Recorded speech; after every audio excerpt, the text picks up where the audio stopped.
আজকে তোমাদের সাথে লাইফের নিউ এক্সপিরিয়েন্স শেয়ার করব। যারা আমাদের মতো ডিম ছুলে খেতে পারো না, আজকের এই ভিডিওটা তাদের জন্য। আমি না অ্যাকচুয়ালি বেশি সিদ্ধ হয়ে গেলে ডিম খেতে পারি না, সো আমরাও খাই আর কি। আর এমনিতে আমি সবসময় অলিভ অয়েল এক্সট্রা ভার্জিন যেটা ওটা দিয়ে অমলেট করে খাই। সো আজকে আমি সিদ্ধ খেতে ইচ্ছে করতেছে, দ্যাটস ওয়াই আমি এটাকে হাফ সিদ্ধ করে নিয়েছি।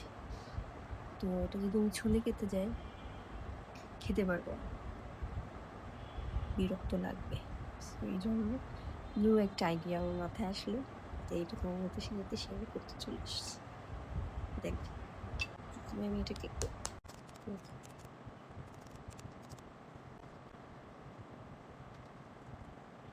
দেখতে পাচ্ছ, এর থেকে বেশি সিদ্ধ হয়ে গেলে আমি খেতে পারি না। এটাকে তোমরা যখন ছুলে খেতে যাবে খেতে পারবো, বিরক্ত লাগবে।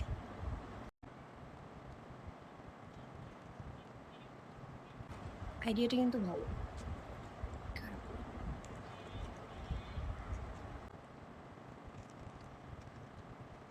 দেখো, একদম পুরোটা খাওয়া গেছে, কোনো প্রবলেম হয়নি। ছুলতে গেলে কিন্তু ছোলা যেত না।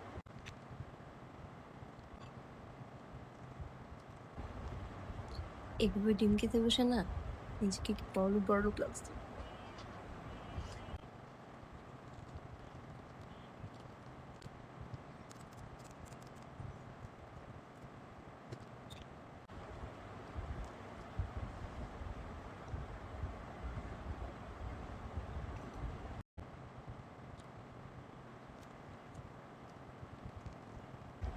মনে হচ্ছে হঠাৎ বড়লোক হয়ে গেছি।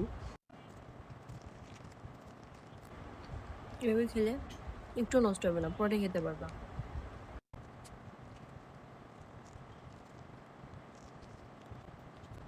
সিরিয়াসলি এক্সপিরিয়েন্সটা খুবই ভালো ছিল, খুবই গুড। ট্রাই করে দেখতে পারো। আমার কাছে তো খুবই ভালো লেগেছে, বিকজ আমি একদমই খাবার নষ্ট করতে পছন্দ করি না। সেখানে দেখো খাবার নষ্ট হয়নি, পুরাটাই খুব সুন্দর করে খাওয়া গিয়েছে। আর যদি আমি ছুলে খেতে যেতাম নষ্ট হতো, বিরক্ত লাগতো। সেভাবে খাওয়াটা খুব সহজে কম সময়ের মধ্যে খেয়ে নিয়েছি। সে ভালো থাকবা, হাফিজ।